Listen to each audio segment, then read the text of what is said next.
Hey, ladies and gentlemen, welcome back to the channel. As always, it is Nick here, back through your daily crypto news and analysis. And today we are going to be talking about Ripple and XRP, as well as the vast majority of crypto and finance.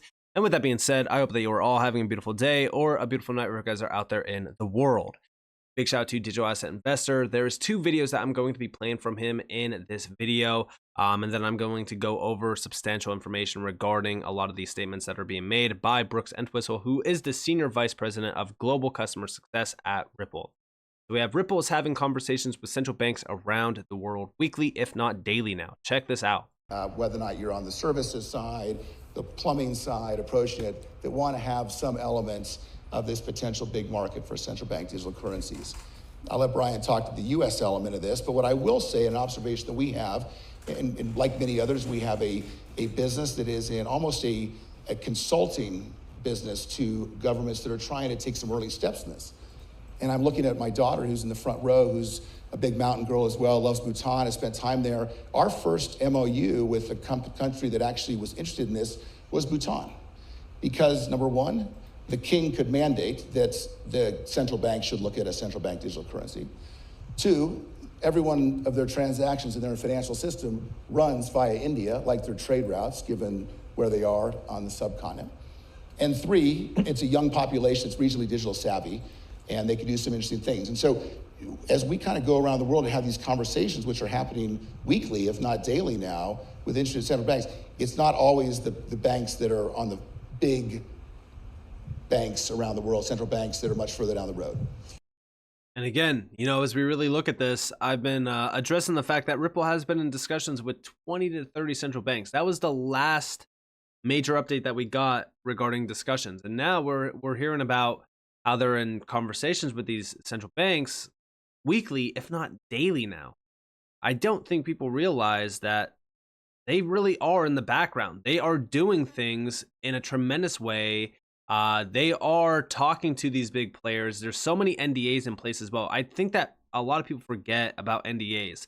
I think that for far too long, NDAs have been utilized as an excuse on why things haven't been happening. And I think that that's where a lot of the confidence is lost. But remember, right? Like, this is a private-based company that has been very transparent for the most part, right? But it's a private-based company that is working with the largest banks out there, the largest financial institutions. There's going to be a lot of NDAs. This is not talking about your typical project in this space that is, going out and building out NFT marketplaces. Like, these are major discussions regarding the plumbing of our global financial system. So these things are going to be in NDAs. They're going to be released when the time is right. And I think that a lot of the big things that we've heard from Ripple around a lot of the announcements, they were probably already in place for years, and then they finally see the light of day. But also, there was another great clip, and it's regarding Swift. And if you guys did watch my recent video regarding Swift and Ripple, you know for a fact that Swift and Ripple are now in the same room. They are in the same discussions. They're talking to each other.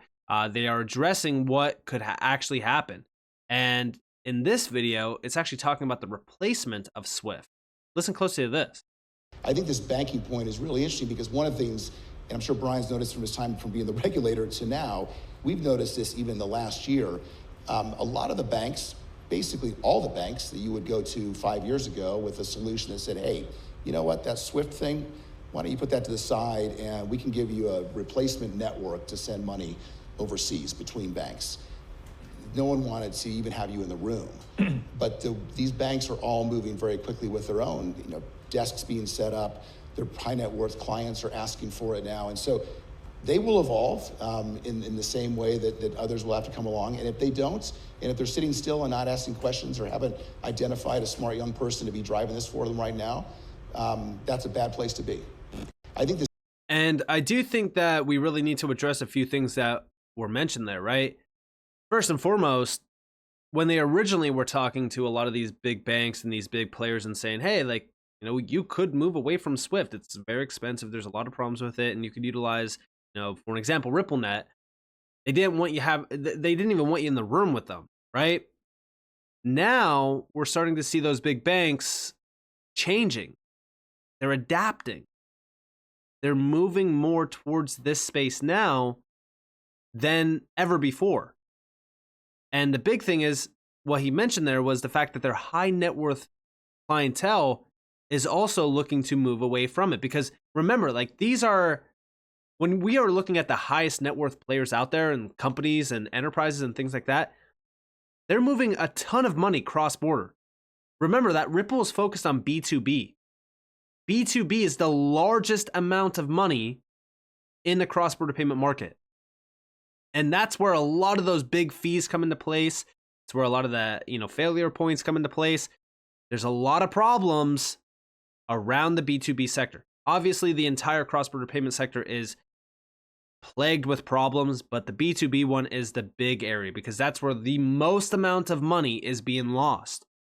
And just like you said at the end there, right? Like, it's a bad place for these big banks to be in where they are, seeing what's happening, but they don't want to have the conversations. They don't want to change. They want to stay in this old regime. And that's going to be a bad place for these big banks. And that's what's ultimately going to swallow them up, right? Like, they are going to fail because they did not adapt. It's adapt or die now. It really is. But beyond that, right? What's happening right now? So big shout out to Smoke Dog for this. We have mass cryptocurrency adoption equals slow at first, then all at once. Consider this your warning before the massive acceleration of regulatory events that will shape this emerging asset class. I see what's coming. And as we see here, right, like, this is the UK to release new crypto and stablecoin legislation within the next 6 months. The UK has been very, very fast on this. Remember, the UK wants to become a crypto hub. A lot of big nations out there and a lot of big areas around the world right now are looking at this. The UAE, Hong Kong, Singapore. Guys, they all want to become a crypto hub. But the problem is that a lot of them are not moving fast enough. So now we have this great race in place where it's the regulatory race. How can we draft up a regulatory framework as fast as possible to make sure that we have things evolve quickly within our area? That's what's happening. They want to be the crypto hub because when we look at the opportunity there, the opportunity is so damn great because there's going to be a lot of money. There's going to be a lot of innovation that happens under the roof of those nations that are crypto hubs. But we have, while mass adoption may still be a ways off, Marachi predicts change will feel slow then all at once. This will change quickly as new innovations bubble up. And this is regarding the Wild West right now around Web3. It's not a matter of if, it's a matter of when. And that's where we see the most amount of opportunity realized in around a lot of these utility projects like XRP and the XRP Ledger. Because again, you have a company like Ripple that is pioneering this technology to institutions, to banks. And when we think about that, right, like, XRP is cleared, it has clarity. And once we have regulations in place around the world, there's nothing stopping XRP. It's fully unleashed globally. It's unstoppable. And that is when utility really takes over. And that's when the value of XRP also surges. And I do think that Sean McBride, again, this is a previous employee at Ripple. I think that he's right on the money with this. He said, my wife and I were discussing XRP and the potential reasons why it hasn't exploded like it should. I use the analogy of having a Lamborghini, aka XRP, but only being able to drive it on a road filled with potholes, aka the current payments infrastructure. Rebuilding an archaic global payments financial infrastructure doesn't happen overnight, but when it happens, expect that Lamborghini to have a nice, fresh, smooth surface to burn rubber all over Gary Gensler's face. And I do think that this is actually a great way to put it because remember, right, like, this is not your typical project. This is not an NFT marketplace. This isn't, a decentralized exchange being built out on the ecosystem. This is truly changing the way that the global financial system works. Something like that takes time, but once it's fully in place, once everything is live, everyone will be completely silent because guess what? Those that saw it will be the winners. Those that didn't, they will regret it. I make videos on XRP. A lot of people ask me, like, why do you make XRP videos all the time? Guys, there's a lot of information to decipher regarding Ripple and XRP. But beyond that, I also think that this is one of the biggest opportunities that we have in this space. Remember, right? Like if you're here for technology and you're here to make money, obviously diversify. But I do think that the most amount of money will be made in the utility-driven bull run. And I think that utility will matter. It's only a matter of when we have those regulations in place and once we have the adoption globally on mass scale. Once all that is in place, it's endgame. And I do think that that will happen over the course of the next few years. I mean, by 2030, I think that this entire space is going to look completely different. I don't think that we have to wait until 2030. I'm just saying that by that time, I think that there's only going to be a handful of projects in this space that are still left over after regulatory rug pull. And those are going to be the projects that have $1 trillion in market cap or $10 trillion in market cap. And a lot of people think that I'm crazy for saying that. But remember, right, when you only have a few projects like that, we hit $3 trillion in market cap back in 2021. Now, a lot of people are anticipating 7 to 10 trillion. When we're looking at the next 5 years, 6 years, I do think that we will hit 10 to 50 to possibly even $100 trillion in market cap for this entire space. Remember, this is technology that is extremely disruptive. And maybe I'm too bullish, but I'd rather be too bullish than, be bearish on the space, especially when we see how disruptive this technology is. But also, big shout out to Anderson because Metaco, right? Metaco is the secret sauce, in my opinion, when it comes to Ripple and what their overall end goal is. We have Metaco harmonized, Ripple aiming to control the core platform for the largest global custodian banks, universal banks, and corporates. Underrated strategy. So now you hold your crypto with us. We'll provide solutions for anything you wish to do with your crypto. And here we have the standard for top tier banks. More than half of the world's largest global custodian banks, as well as many regional universal banks and corporates, have chosen Metaco Harmonize as the core platform for their current and future digital asset operations. Remember, this is the core infrastructure. This is the plumbing of the global financial system, essentially.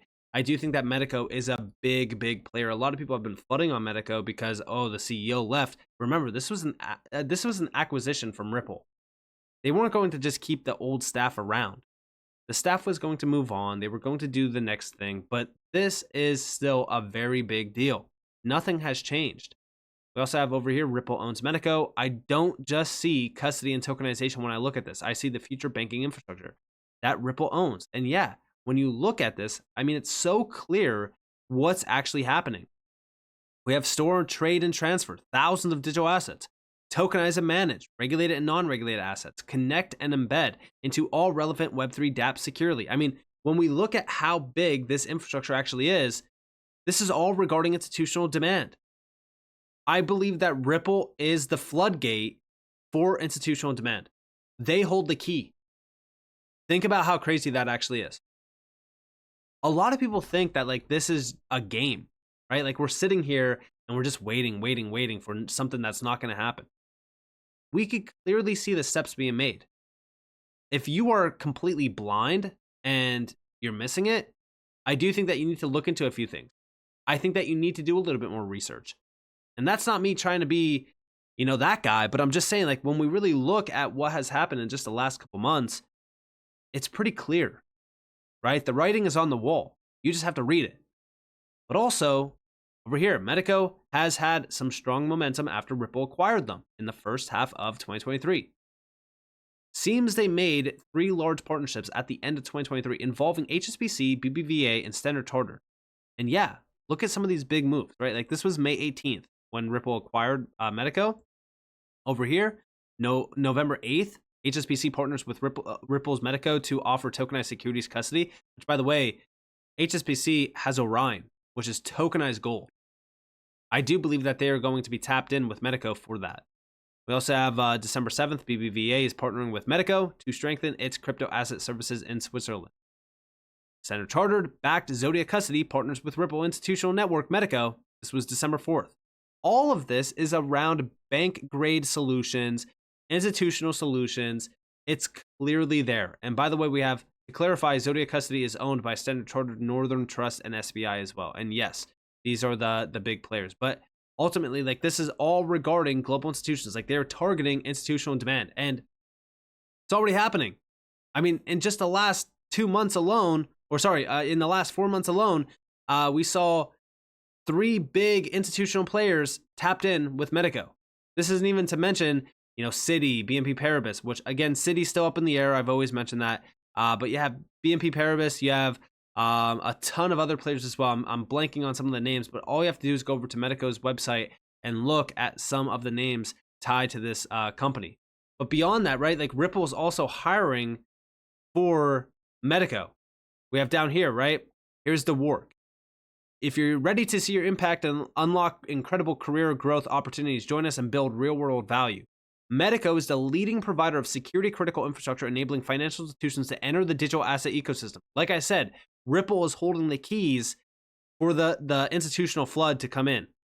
We are trusted by the top financial institutions to offer robust, scalable, and integrated solutions. Our values are integrity, quality, passion. At Metaco, we put our customers first. We strive to deliver best-in-class products and services that help our clients achieve customer and business success. The work, Metaco is developing world-class custody infrastructure designed for Tier 1 banks to help deploy its solutions to customers globally. We are seeking an experienced enablement engineer to help onboard new clients into the platform, help them design governance flow and operating models, as well as leading API implementation.